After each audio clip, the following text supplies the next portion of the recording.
વાલા ભક્તો, તમારા પૂજ્ય પિતાશ્રી તમને ક્યાંય મોઢું બતાવવા લાયક કે ખોલવા લાયક નથી છોડવાના.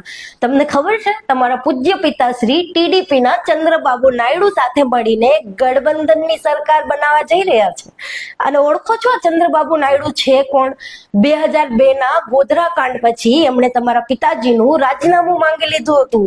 એટલું જ નહીં, 2019 માં જાહેર સભામાં એમને આતંકવાદી કહ્યા હતા.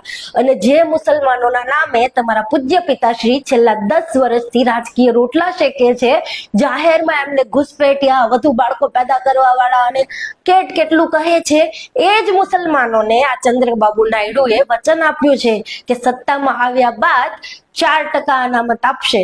એ સિવાય હૈદરાબાદ અને વિજયવાડામાં ભવ્ય હજ હાઉસ બનાવી આપશે, હજ હાઉસ. એ સિવાય હજ પર જતા હાજીઓ માટે 5 લાખ રૂપિયાની વગર વ્યાજની લોન પણ આપશે. અને જે ગામ કે શહેરમાં મસ્જિદ કે પછી કબ્રસ્તાન નહીં હોય ત્યાં બનાવવા માટે જમીન પણ ફાળવશે. એટલું જ નહીં, મુસ્લિમો માટે અલગ કોર્પોરેશન બનાવીને ત્યાં 100 કરોડનું ફંડ આપશે મુસ્લિમોના વિકાસ માટે. હજી સાંભળી શકો તો સાંભળો. એટલું જ નહીં, જે 50 વર્ષ ક્રોસ કરી ગયેલા મુસ્લિમોને પેન્શન પણ આપશે. મસ્જિદોના રખરખાવ માટે 5,000 અને મુલ્લા મૌલવી ઇમામને 10,000 રૂપિયા પગાર પણ આપશે. અને આ ચંદ્રબાબુ નાયડુ સાથે તમારા પૂજ્ય પિતાશ્રી ગઠબંધનની સરકાર ચલાવવાના છે. હવે આ મુસ્લિમ તૃષ્ટિકરણ ના થયું તો શું થયું? અને તમારા પૂજ્ય પિતાશ્રીને તો મુસ્લિમોથી દૂર દૂર સુધી નફરત છે. તો હવે શું કેવું યાર, કેવું લાગે છે તમને?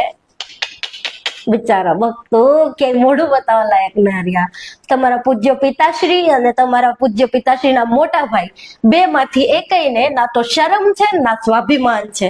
પણ તમને તો છે ને, એક કામ કરો, ઢાંકણીમાં પાણી લો ને ડૂબી મરો.